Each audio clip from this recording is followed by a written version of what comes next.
Hi! In front of me is DOOGEE S95 Pro, and today I would like to show you how you can customize theme of your keyboard on this device. Firstly, go into Settings. Now you need to scroll all the way down, select System and tap on Languages and Input, then Virtual Keyboard and Gboard. Over here tap on Theme and click on this plus sign under My Themes.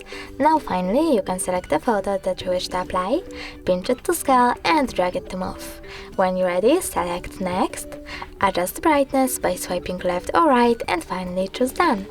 Now click on the switcher next to key borders if you wish to disable or enable them, and when you're ready, choose Apply.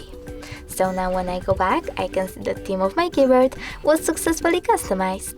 Thanks so much for watching. If you enjoyed this video, leave a like, comment and definitely subscribe. Bye!